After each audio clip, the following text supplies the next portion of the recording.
Meetings leave people inspired or, let's be honest, just frustrated? Could you effectively lead by turning wasted time into actual wins? In today's episode, we're going to address that. But do you mind if I share a short story with you? See, I was asked to step in and lead a critical project meeting for a colleague that unexpectedly was out at the time. I wasn't fully briefed on every detail, but I confidently thought, I got this. As soon as the meeting started, I noticed tension immediately. Team members started debating, frustration was rising, and before I knew it, the discussion had actually turned into a conflict rather than a collaboration. Honestly, if I'm gonna be honest, and I'm just gonna be real with you guys, I really felt blindsided because afterwards, my manager called me aside and he gently said, and he gave me some direct feedback. He said, "Hey, he received some information from his boss, and he said, Edward, the meeting felt very chaotic. My boss wondered if the person leading the meeting was fully prepared." Now, family, if I'm gonna be honest, it's just you and I, right? Between you and me, I was frustrated. I was thinking to myself, why didn't he lead the meeting? Because he was more familiar with the project. I was fed up to fail. Then I quickly snapped out of my emotions. I quickly explained I was covering at the last minute. I wasn't fully up to speed yet. And even though I was right, it was actually true what he was saying. I realized something very crucial at that moment. There were core meeting management techniques I could have applied right away to actually manage the conflicts that were going on in the meeting. I could have kept the meeting more productive, even without knowing every single detail. That experience alone taught me this critical lesson. Effective meeting leadership isn't about knowing all the details, it's about confidently using the right tools and techniques to guide decisions, conflicts, as well as ensure everyone leaving feeling that it was a productive meeting. Here's exactly how you can do that. Point number one, effectively manage conflicts. Conflicts can occur when different opinions arise. So being able to have the ability to manage it constructively is essential. Why is this important? Because proper conflict management preserves team dynamics and ensures what we all want when we go to a meeting, which is a productive outcome. Here's some actionable tips I'd love for you to experiment. Address conflicts directly, stay calm, and asking involved parties to clarify their viewpoint. Next one, prepare clear next steps to resolve the disagreements and move forward. And the next time a disagreement arises, family, schedule a quick, what we will call it a conflict resolution huddle. Outline the core issues, listen to all viewpoints, and collaboratively decide on a path forward. It's all about finding a path forward. Point number two, stay flexible in your approach. I remember this when I first started, this was very challenging because when you come from the when you really love this thing called project management, we'll start there first. And I'm studying the PMBOK and I'm studying any, articles and reading things. And so you come so ingrained in just the the information of project management. And then now you have to show what you've learned. And I was like, this is how a meeting has to be structured. Do, which it does. It needs to have some structure because it's very important. But being adaptable lets you address urgent issues that arise unexpectedly. And this is important because strict adherence to agenda without flexibility can stifle creativity and actually ignore critical concerns. Here's my actionable tips I love for you to experiment with. Allow a short discussion if a pressing topic emerges.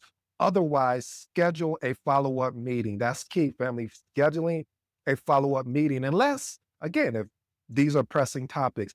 Remain open-minded and encourage alternative viewpoints or solutions. How I've done this in the past, the present, is you kind of get a gauge when someone is starting to take the meeting off course, or hey, we need to pivot because we just found out this one of the project team members or even myself found out something that, hey, we need to make this change. And I know we had a full agenda, but this is more important. So just having that adaptable mindset. Point number three, begin with a brief recap. Oh, this is huge. Summarizing previous progress and outstanding tasks helps everyone align quickly on the actual project current status. This is why this is important. A common starting point reduces confusion and sets a clear context for new discussion. One of the things I always say when I would normally start off, I would have my risk and or issues as the first agenda point. Second would be a quick, brief recap. Okay, John, you said you were going to have these task items done when on our last meeting. So today I'm hoping that we can get that covered. Also, from our last meeting, we identified a particular resource that's going to be out in the next 2 weeks. So just wanted to bring that up, make sure everyone was aligned. See, from the reason why I'm doing that is to ensure that everyone is on the same page. We're starting off from right where we started, and then we're moving future to make sure we covered those items. So here's my actionable tips I'd love for you to experiment with. Highlight major achievements since the last meeting. List any pending actions or deadlines before moving to the next topic. Point number 4, keep that energy up, engagement high. I don't know why I did all that, but that's just how I am. High energy in meetings sustains focus and motivates team members, especially during complex discussions. You're like, how do you keep the energy up? Just like what I'm doing with my voice going up. If I was talking like this, hey, everyone, welcome to the meeting versus, hey, everyone, thank you for joining today. I appreciate you. Now we're going to get started. The first topic on our agenda is risk. Last week, you see how that energy, it sounds more, I'm more vocal. I'm making sure that everyone knows I'm here and I need everybody else to get on the same page. I know you just got out of another boring meeting, but you know this meeting is not going to be the same. We get right to it. If we don't have nothing to discuss, I'm not going to sit on here on this call longer than we need to be or be in the conference room longer than we need to be because I'm here for the outcomes. Where we at on certain things? Okay, I digress. Here we go. Why is this important? Engaged participants are more likely to contribute creative ideas and stay aligned on the goal. Here, I'd love for you to experiment with some of these actionable tips. Alternate between presentation and interactive segments like a Q&A or a brainstorming session, or even, hey, this is a problem. What are some proposed solutions you guys think what happened? Also use quick polls or round robins to get everyone involved. One of the things I also done is using a mirror board. I think it's MIRO mirror. That is really getting people engaged just to create some type of engagement. Point number 5, set ground rules for participation. Ground rules clarify how team members should interact, making the meeting respectful and efficient. One of the documents that you could also use is a team charter.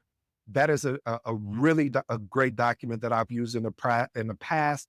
And I think and again, it depends on how big the team is and things of that nature.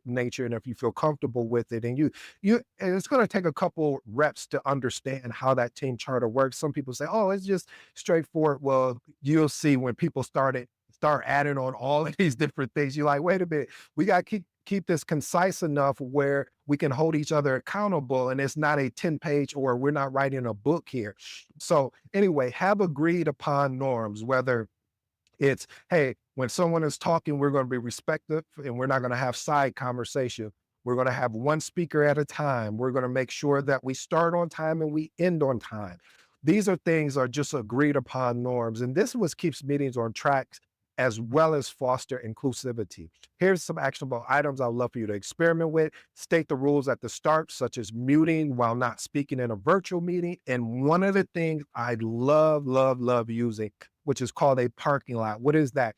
Basically, using a parking lot technique is for off-topic ideas that we can come back and revisit later. So normally either if we're on site, then I may have a whiteboard and write up there. If we're virtual, then I'll just write these things down and I'll put them in my meeting recap under parking lot things that we can talk about for next meeting. Point number 6, time box discussions. Now, I got a little loose on this because, yeah, people like me that's long-winded when it comes to conversation sometimes, but I know how to make it concise if that needs to happen. So limiting how long each topic is discussed helps maintain momentum and ensures the agenda is covered. I remember I used to be so a tactician when it came to that. I was like, okay, we're going to talk about risk for 2 minutes unless there's new risk, or if we find out the risk flips to an issue, and I would just go down to equivalent to 30 minutes or an hour. But I realize you have to have some type of flexibility in there, but there's certain meetings that you have to have time box, because if you don't, you may either you're going to have a lack of participation, meaning resources are not going to show up, or it's going to be that everyone is wanting to get their topic in so they can talk about it. But this is important though, because it prevents over allocation of time to one item, leaving room for every topic that needs attention. And this is the value that I loved about it when when I was using it regularly, is the fact that it's showing the speaker who's going to be speaking on that topic, hey, we value your time. How much you need? 5 minutes. Okay, we're going to start the clock at 5 minutes once you start talking about it. That way, we're hitting each topic and moving effectively, but we're also being efficient with our time. Here's some actionable tips I love for you to experiment with. Use a timer or assign a timekeeper role. If a topic runs over, schedule a separate session or move it to the end of the time, as in case we have some time available. Point number 7, highlight risk and roadblocks. We have to proactively identify potential issues, allowing teams to address them before they actually escalate. Here, this is why it's important. Early risk detection can save time, resources, and most of all, keep the project on track. One of the things I shared with you is when I have the meeting agenda, risk and issues are the first item. I want to get that out the way first before, in case somebody has to go to another meeting. You don't know what may happen. So that is very important to me because, like you said, if we're able to have early risk detection, we can save time, resources, and everything else included under the sun for that project. Here's some actionable tips I would love for you to experiment with. Include dedicated risk and roadblock section on every agenda, what we talked about. Also assign a risk owner immediately. And I mean immediately. As soon as you guys identify a risk, hey, are you taking that risk? Okay, and I'm assigning it to you. And then we watch it until the actual issue is resolved, depending on what type of risk mitigation strategy we decide to go with. Point number 8, summarize key takeaway. Recapping decisions, tasks, deadlines at the end ensures everyone shares the same understanding. This right here, boy, when I started doing this, I was so confused, like, man, this really works. You know how when people talk about things like today, I'm sharing this information with you, and let's say you take one of these and go experiment and it works, you like, wow, okay. And I actually learned this from someone. I was actually watching another project manager and I was helping him with something. I can't remember. And then at the end of the meeting, he summarized all the key takeaways, all of the actionable items. And I was like, wow, okay, this is different. And the reason why it was different to me is because, as you know, most people near the end are trying to get out to go to the next meeting. But he made sure that it was like a 5 or 10 minute sweet spot where he was able to, summarize, hey, this is what you can expect in the email. And he just went through it. And I thought that was a clear summary that helps reduce miscommunication. As we say, communication, or I should say miscommunication, is the reason why, again, I guess you could say another add-on or why projects do not have the success that they were intended to set out to have.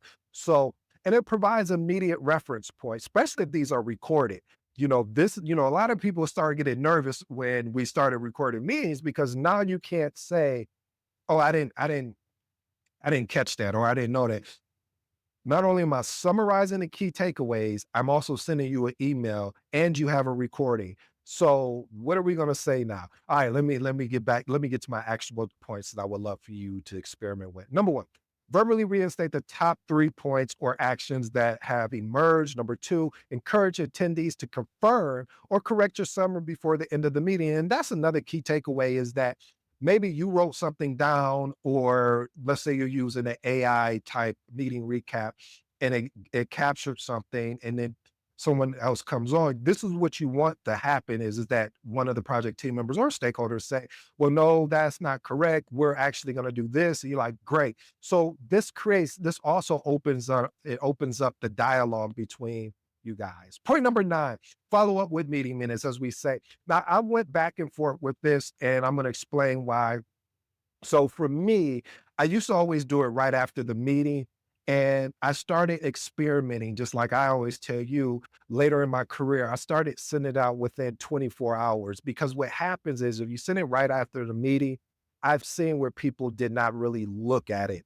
And so I said, well, let me experiment. And so I started sending it out maybe the next business day because now that same information kind of sparks like, oh yeah, I do have that particular action item. Oh yeah, so it just kind of brings back the conversation.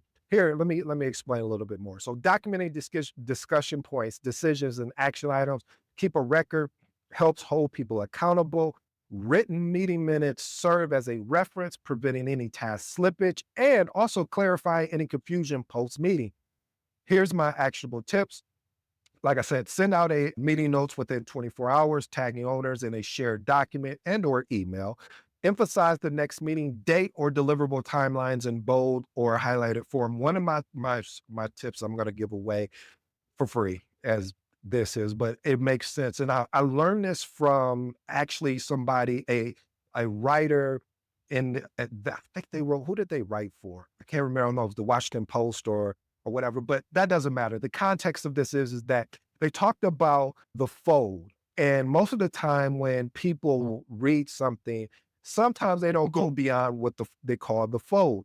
And so I wanted to make sure that the action items or any risk or anything that was extremely important was at the top. What you'll see in most project managers do is they may have the attendance of the people that join and then the discussion points. And then under all of that, you'll see action items and risk and et cetera. And I was like, no, no, no, no. I'm gonna move all that to the top because when you see that, that's going to be the first thing that's going to catch your attention. Okay, do I have any action items versus it being at the end? And I've seen how that's been more effective than putting at the end of the email or even at the middle, which it forces people to take immediate action. Point number 10, reflect and improve continuously. Gathering feedback on your meeting style and structure helps you refine your approach over time. Why is this important? Ongoing improvement enhances team engagement, productivity, and your overall leadership effectiveness. Now, like I said, I shared a story with you at the beginning of this episode, and some people would say,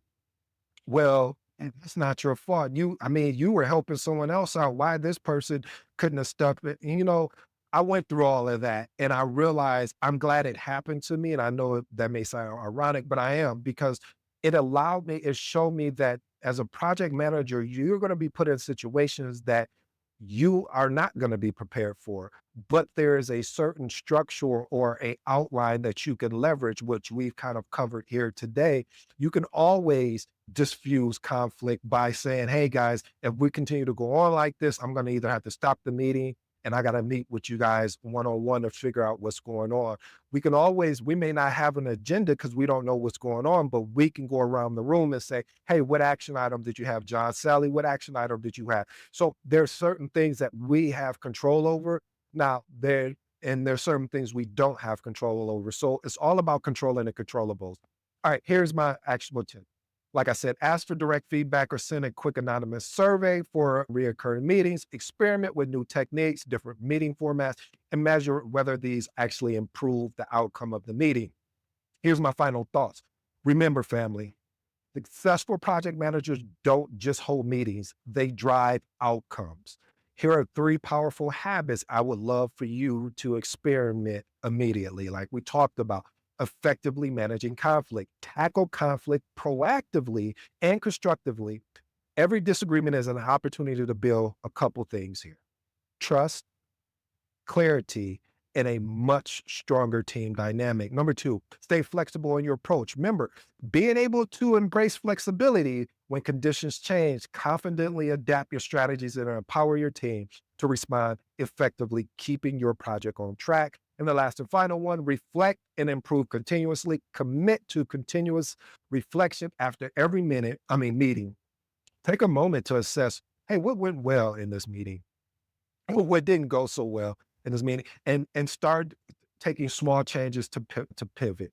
I'll just leave you with these closing remarks and I'll let you be on your way. If you stuck around this long, I truly appreciate you. Confident isn't about knowing all the answers. It's trusting yourself to lead even when the path is challenging. Now, let's put this into action. We're counting on you. I go by the name of ED. For all you smart and intelligent folks out there, hey, listen, that just simply means Ed. Until next time.